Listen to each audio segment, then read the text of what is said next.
Hello नमस्कार, मैं हूं रवीना टंडन।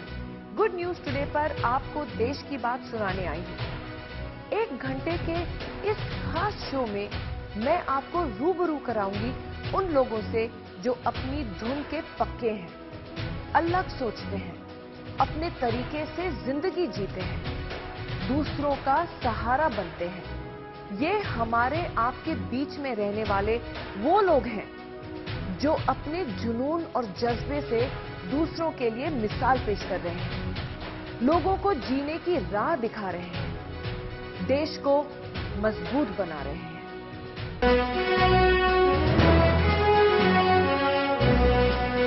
जो दूसरों के लिए जीते हैं वो लोग अलग होते हैं। उनकी सोच उन्हें अलग बनाती है, उनका काम उन्हें अलग बना देता है। ऐसे लोग अपने स्तर पर राष्ट्र का निर्माण करने और देश को मजबूत बनाने में अहम भूमिका निभाते हैं। आज देश की बात में ऐसे ही खास लोगों की कहानियां लेकर आई।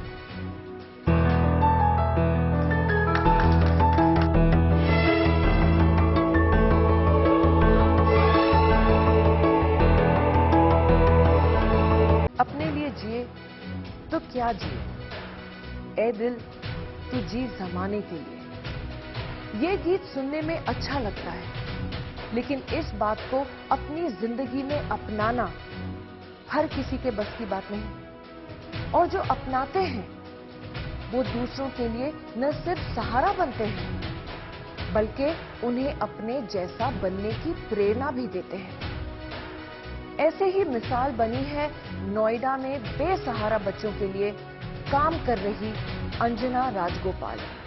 देखिए ये रिपोर्ट।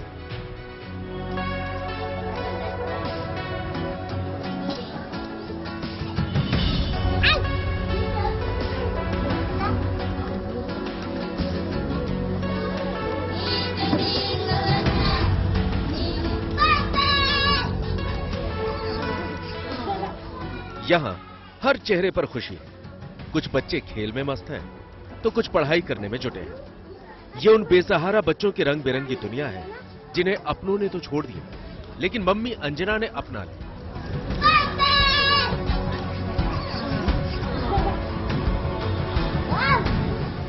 बच्चों के बीच दिख रही अंजना राजगोपाल को सभी बच्चे मम्मी कहकर बुलाते हैं। इतने सारे बच्चों की परवरिश का जिम्मा उठाने वाली अंजना के चेहरे पर हमेशा मुस्कान देख बच्चे भी खुश रहते हैं। मैं 12th क्लास में पढ़ती हूँ। मैं यहीं अपने 70 भाई बहनों के साथ रहती हूँ। जब भी हमें कोई परेशानी होती है तो हम मम्मी से बोलते हैं और मम्मी चुटकी बजाते हमारी सारी परेशानी दूर कर देती है।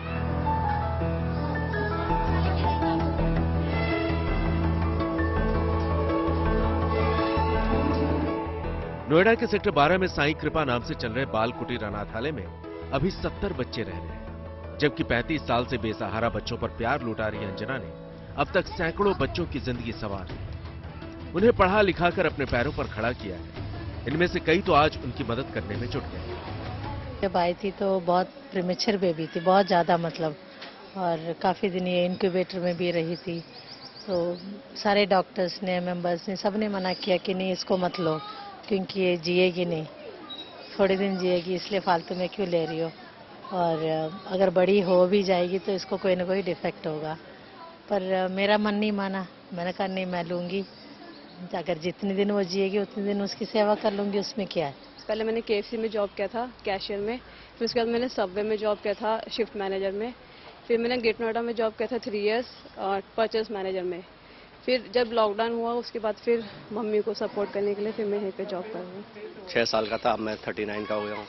तो स्टडीज़ यहीं से कंप्लीट की मैंने, फिर डिप्लोमा किया होटल मैनेजमेंट में, उसके बाद जॉब भी की। अब फिलहाल यहीं मम्मी के साथ आ रखा हूँ, इनकी हेल्प कर रहा हूँ। यहाँ ना किसी का कोई धर्म है, न मजहब, न जाति, रंग के आधार पर भी भेदभाव यहाँ नहीं होता। यहाँ होली भी मनाई जाती है और ईद भी। अंजना जी जब यहाँ कुछ बच्चों को लेकर आई तो वो एक एक हाथ के थे, लेकिन आज वो अपने पैरों पर खड़े हैं और अपने जैसे सैकड़ों बच्चों को संभालने के लिए तैयार दिखाई पड़ते हैं।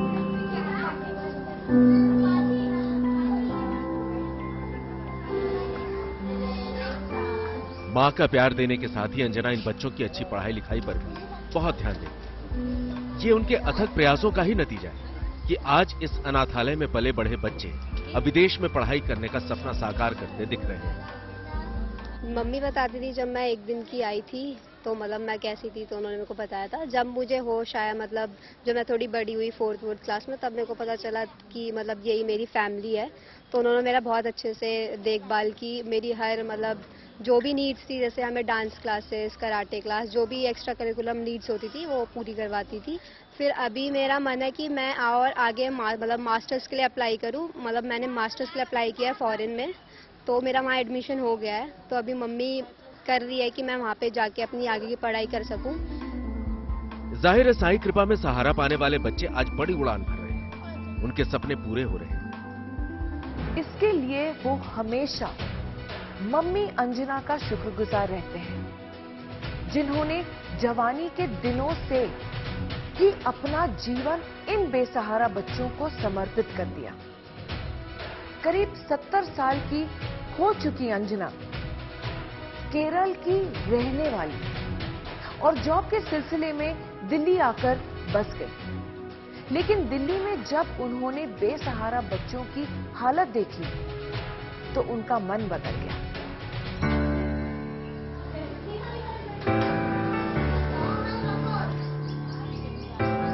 अपने पुराने दिनों को याद कर अंजना बताती हैं कि उन्होंने पहली बार एक बच्चे को दिल्ली में पिटता देखा था और वहीं से उन्होंने अपनी जिंदगी में कुछ अलग करने का फैसला कर लिया। और ये संस्था का नाम है साईं कृपा।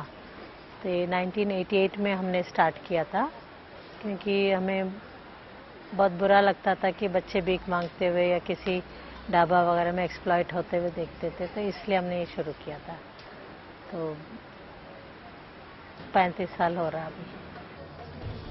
अंजना पहले अपनी जॉब के पैसे से बच्चों की मदद करती थी, लेकिन बाद में उन्होंने नौकरी छोड़ दी और साल 1990 में नोएडा में साईं कृपा नाम से एक अनाथालय की शुरुआत करी।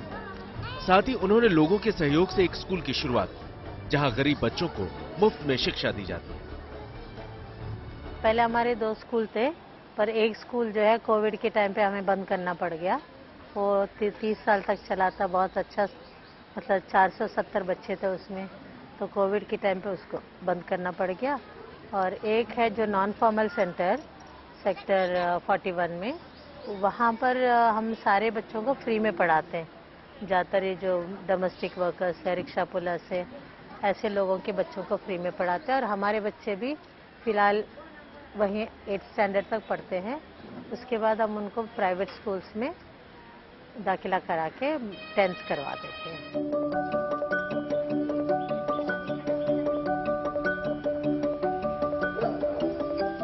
35 साल बाद भी अंजना का सफर जारी है। उन्होंने अपना आगे का लक्ष्य तय कर रखा है। फ्यूचर हम चाहते हैं कि और बहुत सारे बच्चों को हमारी मदद कर पाए और वो अच्छा ज़िंदगी में आगे बढ़े। मतलब हमारी मेन मकसद ये है कि एक उनको डिग्निटी मिले सोसाइटी में, लोग उनकी तरफ इज्जत से देखें। ज़्यादातर मेंटालिटी ये होता है कि मतलब ऑर्फनेजेस में बच्चों को ज़्यादा आगे बढ़ने की ज़रूरत नहीं है, 10वीं पढ़ा दिया, 12वीं पढ़ा दिया, बस किसी जॉब में लगवा दो, तो उनका फ्यूचर क्यों हम मतलब रोके।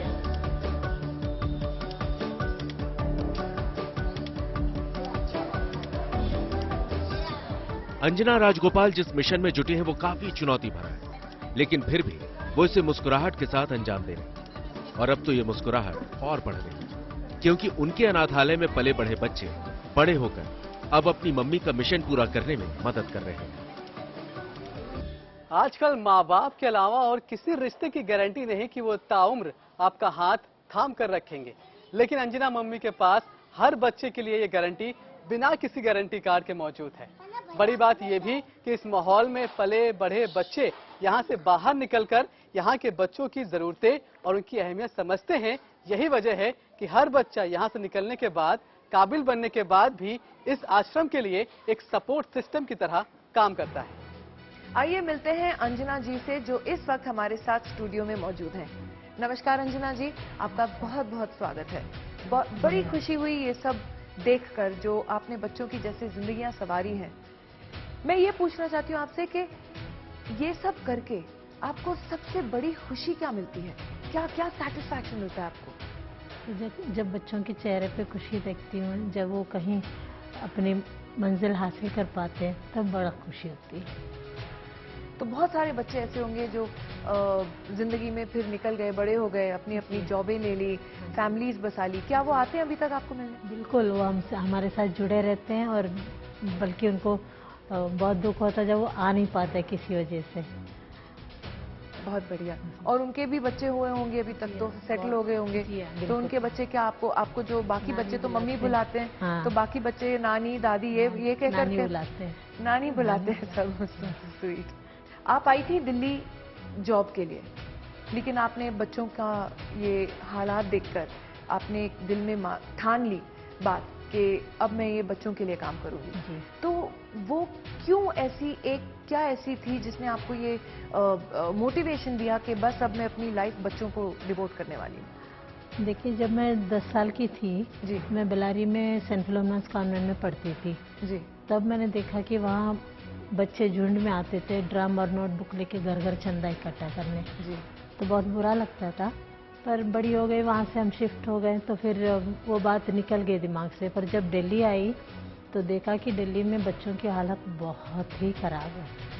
तो फैमिली कंडीशंस की वजह से, क्योंकि पापा बीमार थे, तो मुझे जॉब लेना पड़ा जी। पर मन में हमेशा ये रहता था कि कुछ करो। तो 87 में मेरी पापा की डेथ हुई, तब मैंने सोच लिया कि अब मुझे ये करना है। तो फिर मैंने ये संस्था बनाया और बच्चों का हेल्प करना शुरू किया। चलिए, आई थिंक तो आपके पापा कुछ तरीके से एक मोटिवेशन थे आपके लिए। हाँ जी। और बच्चों का दर्द आपसे देखा नहीं गया। जी। एंड आई थिंक ये बहुत ही बड़ा एक सैक्रिफाइस है जो इंसान करता है, जो अपने लिए नहीं जीता है और किसी और के लिए जीता है। उसके लिए आपको बहुत बहुत शुभकामनाएं, और बहुत सारा ढेर सारा और काम करते रहिए यूं ही। Thank you so much. Thank you. Thank you. सुंदर बालों को लेकर कई कवियों ने कल्पना करके कविताएं लिखी हैं। जुल्फों को लेकर कई फिल्मों में रोमांस के सीन गढ़े गए हैं। महिला हो या पुरुष, काले घने सुंदर बाल सभी को चाहिए, लेकिन उन कैंसर मरीजों के बारे में सोचिए जिनके बाल कीमोथेरेपी के दौरान झड़ जाते हैं।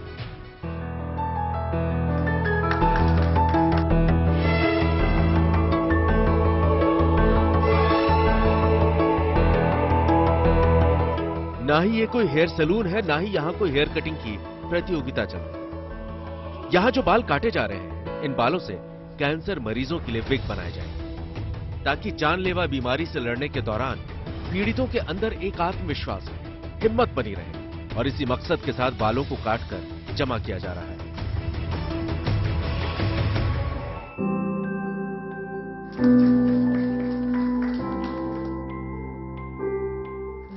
ब्लड डोनेशन के सामने भले ही बालों का तार हल्का महसूस होता है, लेकिन ये वाकई आसान नहीं है। इसके लिए 3 से 4 साल बाल बढ़ाने पड़ते हैं, ख्याल रखना पड़ता है, क्योंकि हेयर डोनेशन के लिए बालों की लंबाई कम से कम 12 इंच होनी चाहिए, और आम इंसान के लिए ये बहुत बड़ा काम हो जाता है। ये एक मूवी में देखा था, ऐदे है मुश्किल में, तो उसमें वो अपने उसके फ्रेंड को कैंसर होता है, तो वो उसके बाल पूरे उड़ जाते हैं, तो उसको एक अपना अफेक्शन या कह लो कि केयरनेस दिखाने के लिए कि हाँ कि कैसे केयर करते हैं, तो उसने अपने बाल भी डोनेट कर दिए थे। तो वहाँ से मेरे को ये इंस्पिरेशन मिली है कि आप अपने बाल कैंसर पेशेंट को डोनेट कर सकते हैं। बालों को बड़ा करने के लिए बहुत मेहनत लगी। लंबे बालों को केयर करने के लिए बहुत मुश्किल है।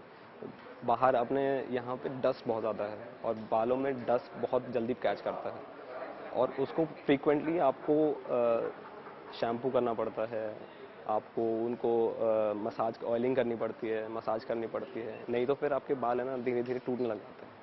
तो उसकी केयर करने में बहुत मेहनत लगती है। आपको एक हफ्ते में 2 या 3 बार आपको मसाज करनी पड़ती है। तो ये प्रोसेस है ना 2 से 3 साल का, ये मेहनत बहुत लगी इसमें बाल बढ़ाने में। लाइफ में थोड़ा सा इशू हो रहा था क्योंकि मैं सिविल सर्विसेज एस्पिरेंट हूँ।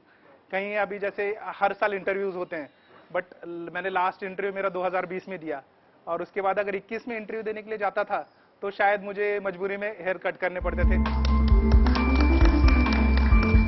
सुबीर 10 साल के हैं और नंदिका 8 साल की। जिनके चांद से रोशन चेहरे पर सुनहरी जुल्फें लहराती थी। लेकिन इस कच्ची उम्र में भी इन बच्चों ने कैंसर मरीजों का दर्द जाना, और जानने से भी ज्यादा बड़ी बात है कि उस दर्द को महसूस किया। तब इन बच्चों ने अपने बाल दान करने का फैसला किया। परिवार ने साथ दिया, स्कूल से स्पेशल परमिशन लेनी पड़ी, लेकिन ये डटे रहे। हमने पूछा था स्कूल को कि हमें डोनेट करवाने हैं तो हमें लंबे करने दो। उन्होंने बोला ठीक है।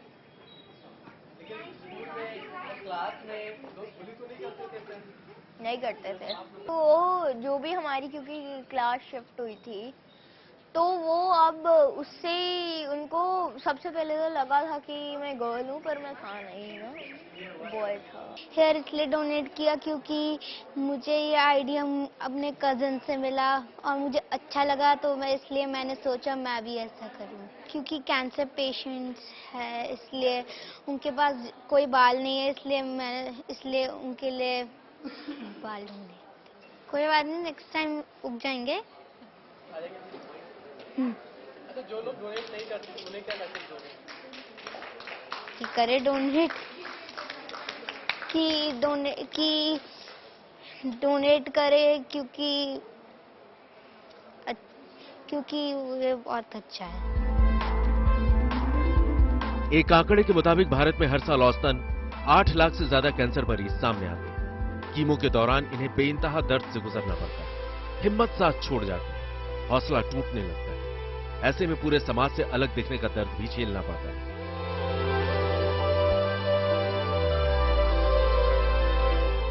ये मुहिम इसी दर्द से निजात दिलाने के लिए, और ये बात महाराष्ट्र के प्रीतम से अच्छा कौन समझ सकता है। पेशे से डॉक्टर है, यूपीएससी की तैयारी कर रहे हैं, दान करने के लिए बाल बढ़ाना शुरू किया। इस बीच पता चला कि इनकी मां को ब्रेस्ट कैंसर है।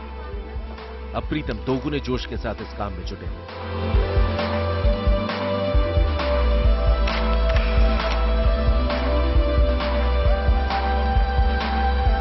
तो आई थिंक 16 इंचेस के आसपास है, 15-16 इंचेस के आसपास हेयर्स हो गए। तो काफ़ी दिन से डोनेट करने का सोच रहा था, बट एक मतलब कोइंसिडेंस देख लीजिए कि कैंसर पेशेंट अवेयरनेस के लिए मैंने मतलब बाल बढ़ाना शुरू किया था, एंड जस्ट 3.5 मंथ्स बिफोर मेरी मम्मी को ही ब्रेस्ट कैंसर डिटेक्ट हुआ है। तो अभी she is under the second dose of chemotherapy, so she is losing her hairs, but she is quite bold कि अभी मतलब उनके मतलब बाल पूरे जा चुके हैं, लेकिन वो इतनी बोल्ड है कि वो कह रही हैं कि खुद से इंस्पायर करेंगी, और होपफुली मैं भी इंस्पायर कर पा रहा हूँ लोगों को। कुछ दिन मतलब मम्मी नाराज थी, लेकिन फिर बाद में अभी तो मम्मी कह रही थी कि मतलब अच्छा है बाल बढ़ा रहे हो, और जब उनको कॉज बताया तो और ज्यादा खुश हो गई। और अभी तो मतलब ऐसा हो गया है कि अभी तो मम्मी खुद रियलाइज कर रही है कि हेयर्स कितने इंपॉर्टेंट होते हैं। तो वो तो कह रही है कि अच्छा इनिशिएटिव है। अभी मम्मी को ही पहले दिखाऊंगा ये सारी चीजें, तो मम्मी खुश हो जाएंगी। आर्थिक तौर पर मजबूत मरीज तो महंगे से महंगे विग खरीद लेते हैं, लेकिन कुछ लोगों के लिए संभव नहीं। तो ये मुहिम उन्हीं लोगों के लिए। संस्था बालों को जमा करती है, विग तैयार करती है और गरीब कैंसर पीड़ितों को दान करती है, ताकि एक दर्द से निजात मिल जाए। ये जो प्रोग्राम है वो 25 जगहों पे हो रहा है पूरे देश भर में और अंतर्राष्ट्रीय स्तर पे भी, और 200 से अधिक हमने बाल डोनेट करवाए हैं आज। बहुत उत्साह के साथ मैं ये कहना चाहूँगी कि आज हमने दिल्ली में 12 से 13 बालों का डोनेशन मिला है हमें, और ये डोनेशन सारे जो हैं ये फिजिकल तौर से सामने हुए हैं। इन सब का हम विग्स बनवाएंगे। एक विग बनाने का खर्चा 3000 से 4000 के बीच में आता है। तो जो पैसे नहीं अफोर्ड कर सकते विग्स खरीदने के, क्योंकि आज विग्स तो आप 3000 में बना लोगे, पर बेचने के समय लोग उसे 10 से 15,000 में भी बेचते हैं। तो वो जो एक खर्चा है जो एक पेशेंट को जो नहीं ले सकता, वो खर्चे से हम उस पेशेंट को बचा रहे हैं फ्री विग डोनेशन के लिए। इसके साथ हमारे बहुत सारे विग मेकर्स हैं, और हम और भी चाहेंगे कि कोई आए आगे और हमारा इस आंदोलन में हाथ बढ़ाए हमारे साथ। रक्तदान है महादान, क्योंकि इससे जिंदगी की डोर जुड़ी। बालों का दान जान नहीं, मान और सम्मान से जुड़ा। अगर आम लोगों के 12 इंच के बाल के दान से किसी कैंसर पीड़ित के चेहरे की मुस्कान लौटती है और उसका बढ़ा आत्मविश्वास कैंसर को हराने में कामयाब रहता है, तो ये भी किसी महादान से कम नहीं।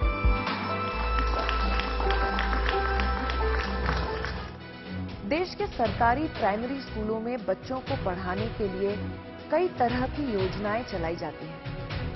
बच्चों को मुफ्त किताब, यूनिफॉर्म, जूते, मोजे से लेकर मिड डे मील तक दिया जाता है। इसके बावजूद इन स्कूलों में छात्रों की संख्या कम होती जाती है। इसकी बड़ी वजह है इन स्कूलों की बदहाली। लेकिन इन खराब हालात में भी कुछ टीचर ऐसे हैं जो अपनी अलग सोच से अपने स्कूल का माहौल बदल रहे हैं, बच्चों को पढ़ाने के नए नए तरीके अपना रहे हैं। यूपी के पीलीभीत में एक सरकारी टीचर ने अपने प्राइमरी स्कूल को कुछ ऐसा ही अलग रंग रूप दिया है।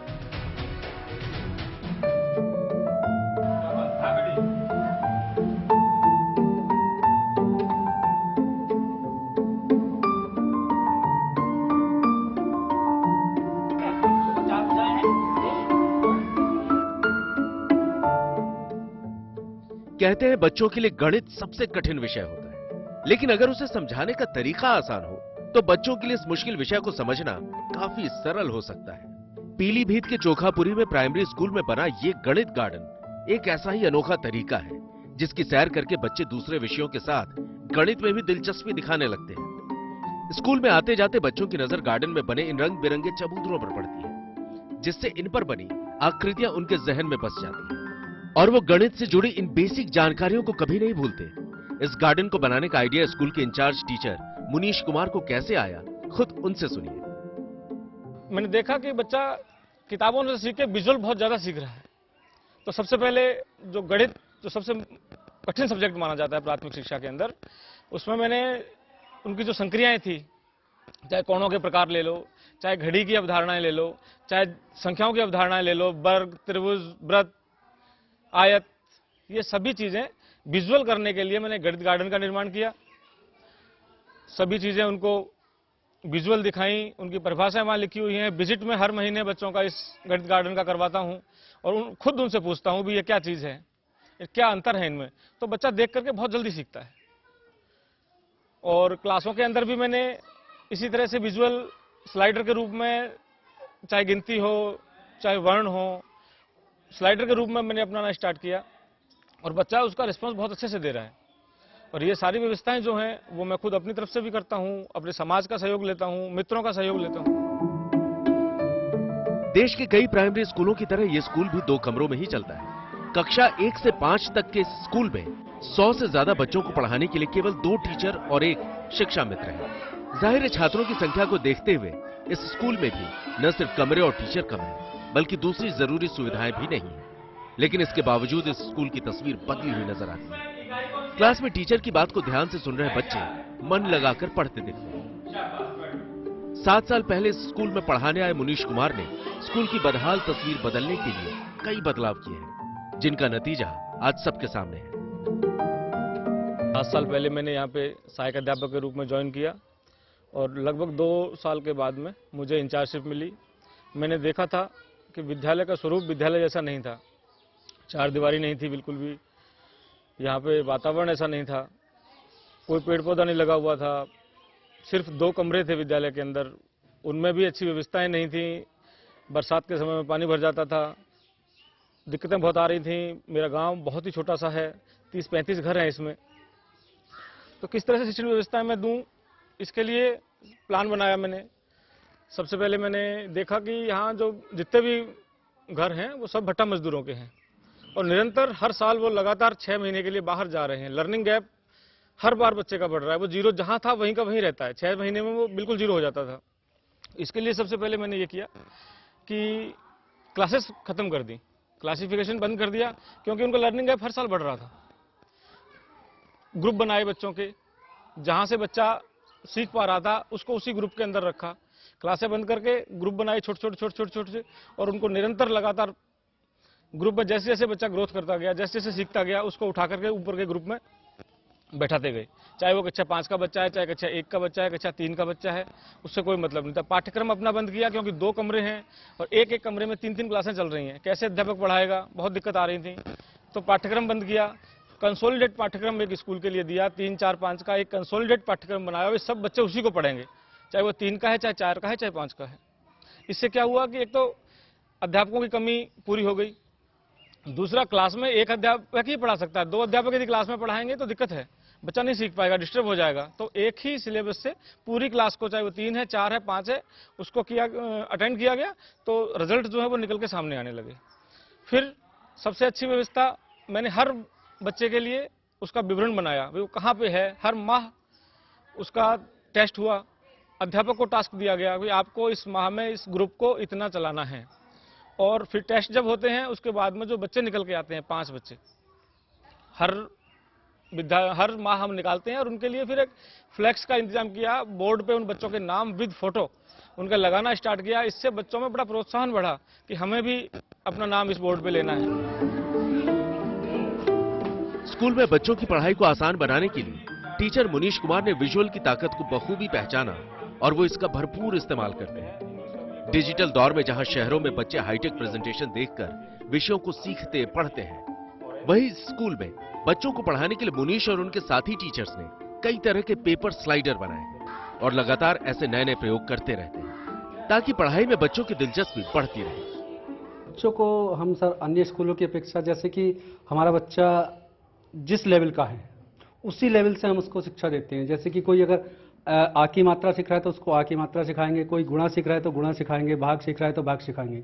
यानी कि उसको ग्रुप में हमने डिवाइड कर दिया है, बच्चे को उसी की क्षमता के अनुसार उसको शिक्षा दी जाती है। सिर्फ आयत की वो लकड़ी की बनी हुई है उससे सीखे हैं, और हजी त्रिभुज की है परिभाषा वो भी सीखे हैं, वर्ग की है परिभाषा वो भी सीखे हैं।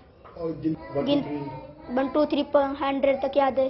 वर्ग, आयत, त्रिभुज, समकोण। किताब सीखते हो या पार्क से सीखते हो? पार्क से। स्कूल में बच्चों को पढ़ाई लिखाई के साथ साथ साफ सफाई, अनुशासन, बोलचाल जैसी दूसरी बातें भी सिखाई जाती हैं। इन सभी क्षेत्रों में जो बच्चे सबसे अच्छा प्रदर्शन करते हैं उनकी तस्वीरें और नाम महीने के 5 सितारे वाले बोर्ड पर लगाए जाते हैं। इससे बच्चों को अच्छा काम करने की प्रेरणा तो मिलती ही है, स्कूल का माहौल भी अच्छा बना रहता है। इसका असर स्कूल में साफ नजर आता है।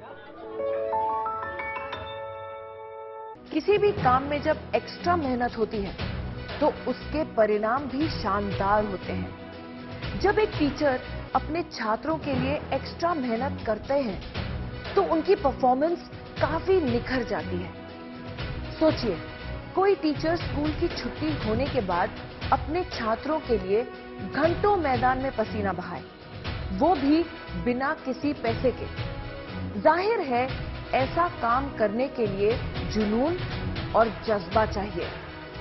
चंडीगढ़ में स्पोर्ट्स टीचर भूपेंद्र सिंह इसी जुनून और जज्बे के साथ फुटबॉल सिखाने के लिए फ्री कोचिंग चलाते हैं। ये कोचिंग उन लड़कियों के लिए वरदान साबित हो रही है जो स्पोर्ट्स एकेडमी की महंगी फीस नहीं दे सकती।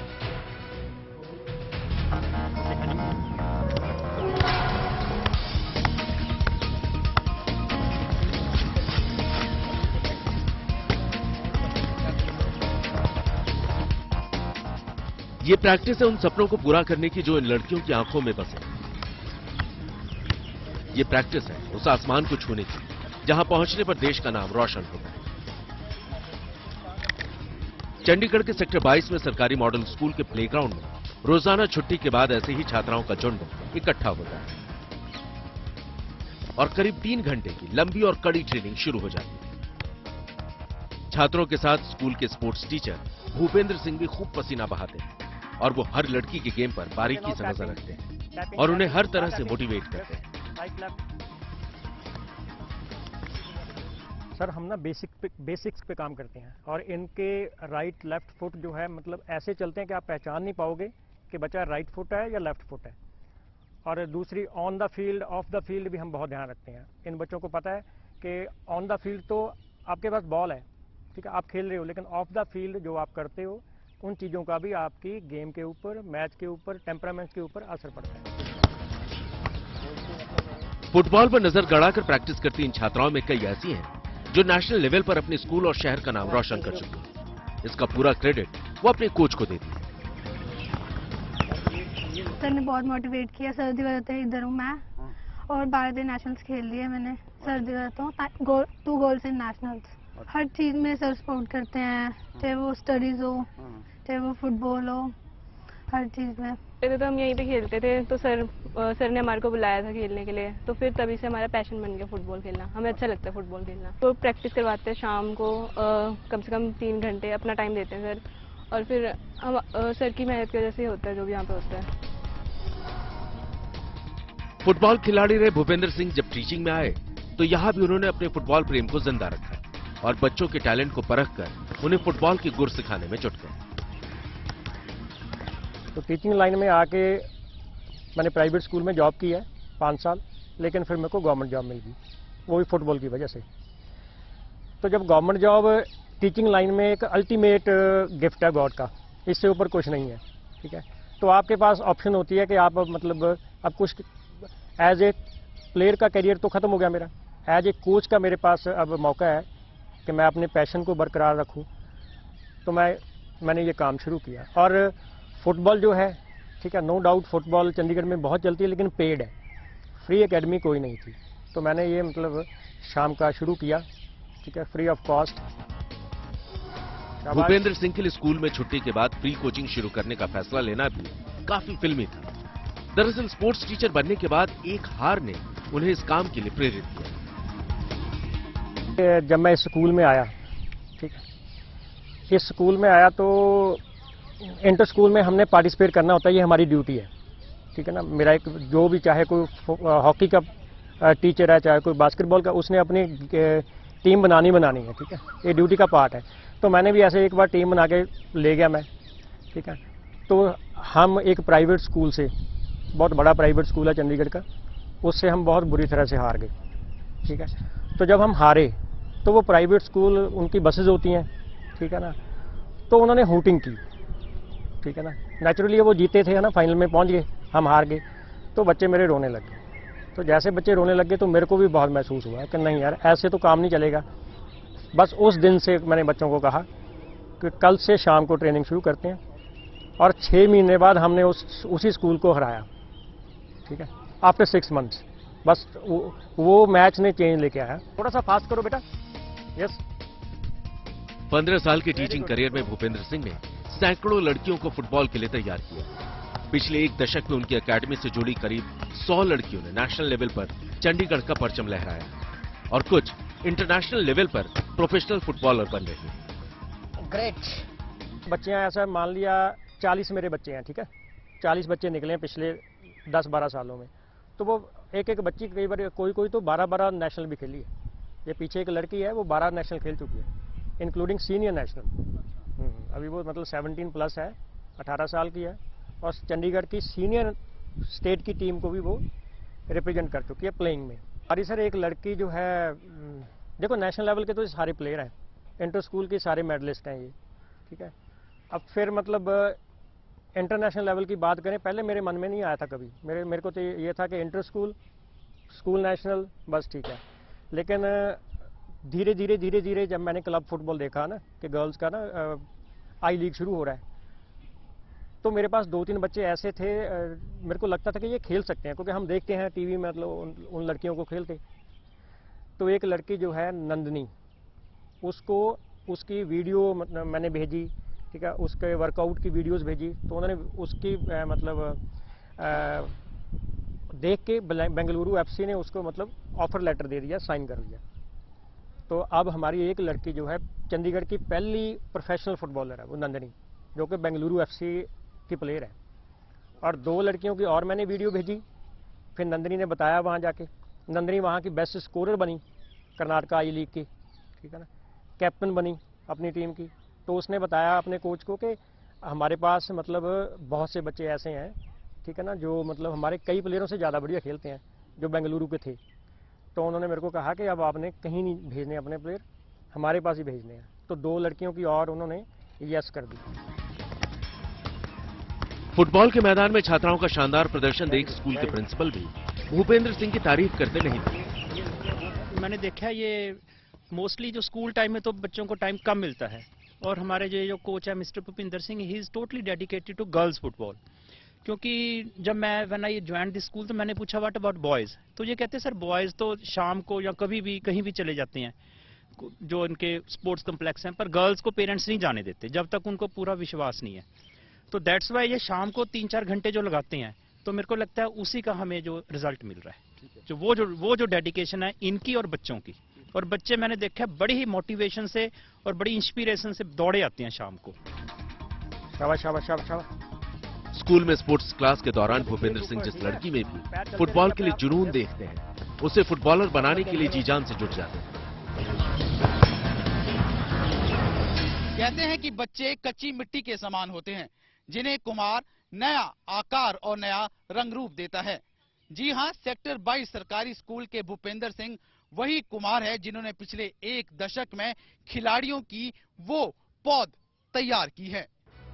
पुलिस वाले का काम होता है कि वो अपराधियों को पकड़े, उन्हें गलत काम करने से रोके।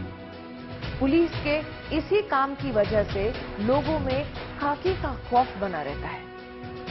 यही नहीं, गलत काम करने से रोकने के लिए छोटे बच्चों को भी पुलिस अंकल का डर दिखाया जाता है। लेकिन अयोध्या में तैनात एक पुलिस वाला बच्चों में काफी लोकप्रिय है और बच्चों को उसके साथ समय बिताना काफी अच्छा लगता है। यूपी पुलिस में सब इंस्पेक्टर रंजीत यादव बच्चों के लिए एक अनोखा स्कूल चलाते हैं और बच्चे प्यार से उन्हें खाकी वाले गुरुजी कहकर बुलाते हैं। जमीन पर किसी होर्डिंग से निकला बैनर बिछा, वहीं कुछ बच्चों ने एक पेड़ पर बोर्ड और चार्ट टांगा। इसके बाद सब बच्चे कॉपी पेंसिल लेकर जमीन पर बैठे और फिर शुरू हो गया खाकी वाले गुरुजी का अपना स्कूल।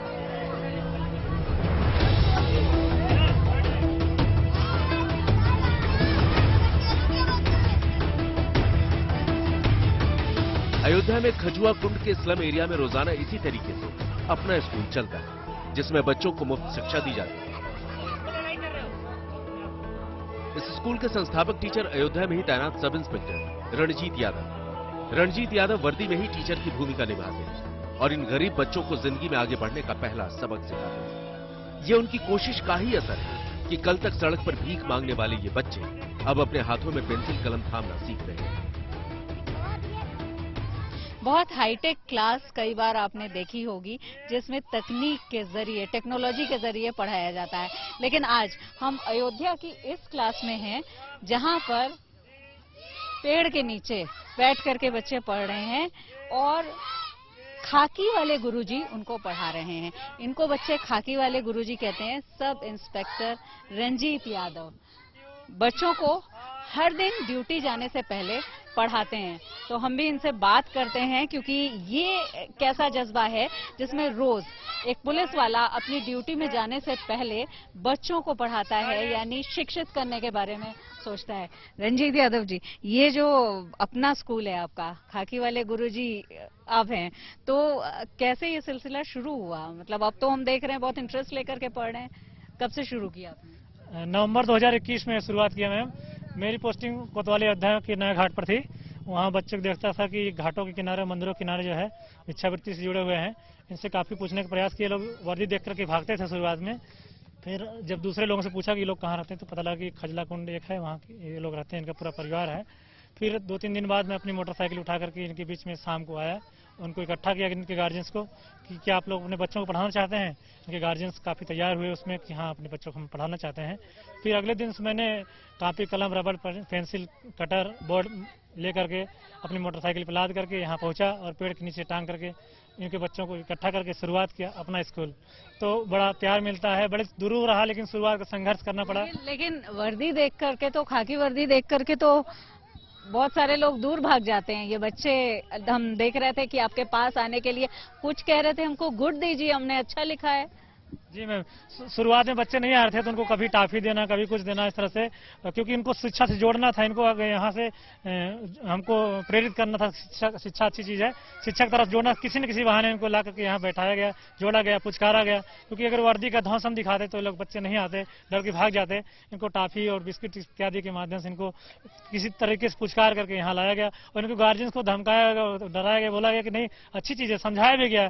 तो तमाम तरीके से बोल के इनको समझा करके यहाँ पर लाया गया और शुरुआत किया गया। तो अब अच्छा लगता है, इनके गार्जियन भी अब सहयोग करते हैं। अपने स्कूल की कोशिशें रंग ला रही। खुले आसमान के नीचे पढ़ने वाले ये बच्चे पढ़ाई में अच्छा करते हैं। इन बच्चों को रणजीत यादव कई तरह से मोटिवेट भी करते हैं। कभी उनकी कॉपी में गुड लिखकर तो कभी उन्हें टीचर बनने का मौका देते हैं। अपनी आंखों के सामने बच्चों को अच्छा बनता देख उनके माँ बाप भी खुश हैं और रणजीत यादव का आभार जताते हैं। जब बढ़िया लिखोगे तभी गुड मिलेगा।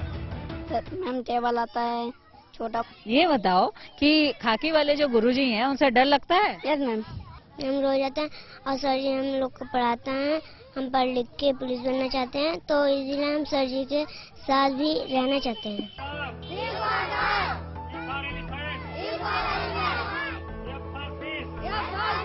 बीएचयू से पोस्ट ग्रेजुएट रणजीत यादव फिलहाल अयोध्या के डीआईजी रेंज के ऑफिस में तैनात। समय के पाबंद रणजीत ड्यूटी पर हमेशा टाइम पर पहुंचते हैं। मैं इस चीज को हमेशा ध्यान में रखता हूं कि ड्यूटी फर्स्ट, अपनी ड्यूटी को वरीयता देते हुए ही जो भी काम करता हूं, समाज सेवा, क्योंकि जो मुझे खाकी वर्दी मिली है, वर्दी का कर्तव्य है, ड्यूटी है, उसको सर्वप्रथम निभाते हुए ही कुछ करता हूं। तो अब और भी जिम्मेदारी बढ़ जाती है। कोई अगर हाईलाइट हो गया है तो उसको हमको और भी ध्यान देना पड़ता है कि कोई अगर ड्यूटी 8 बजे से है तो 8 बजने में 5 मिनट पहले ही वहाँ ड्यूटी पॉइंट पे पहुँच जाता हूँ कि कोई कमेंट न करने पाए। और हमारे उच्च अधिकारियों का हमेशा सपोर्ट भी मिलता है। डीजीपी सर के पोर्टल पे हमारा फोटो कई बार प्रसारित किया गया हमारे सामाजिक कार्यों का। आज भी जब घरों में बच्चे शरारत करते हैं तो माँ कहती है कि शरारत न करो, नहीं तो पुलिस वाले अंकल से पकड़वा देंगे। लेकिन अयोध्या की इस बस्ती में नजारा उलट है। यहाँ पुलिस वाले अंकल आते तो हैं, बच्चों को पकड़ते भी हैं, लेकिन सबक सिखाने के लिए नहीं, सबक याद कराने के लिए, क्योंकि ये हैं बच्चों के खाकी वाले गुरु। सुबह बच्चों को पढ़ाने के बाद जब वो अपनी बुलेट पर ऑफिस के लिए निकलते हैं तो बच्चे गर्मजोशी के साथ उन्हें विदा करते हैं। काफी जो लिए हो तुम लोग पढ़ना उसमें गायब कर देते हो काफी।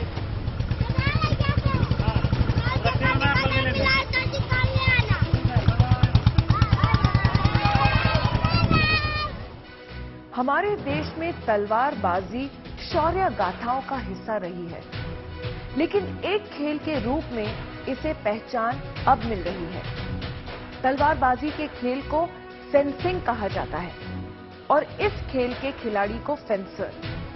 पिछले साल 27 साल की फेंसर भवानी देवी ने जब टोक्यो ओलंपिक्स के लिए क्वालिफाई किया था तो वो ऐसा करने वाली देश की पहली तलवारबाज बनी। इस उपलब्धि के लिए प्रधानमंत्री मोदी ने उन्हें झांसी की रानी कहकर हौसला बढ़ाया था। फक्र की बात यह भी है कि देश में तलवारबाजों की नई पौध को एक महिला कोच तैयार कर रही है।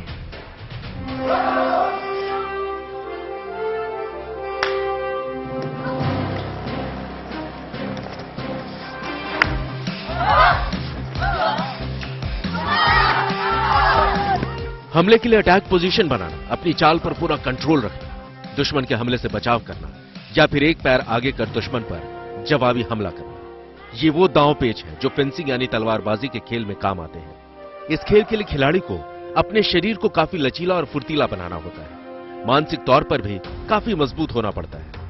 चंडीगढ़ में फेंसिंग कोच चरणजीत सिंह कौर बच्चों को यही गुर सिखाती है।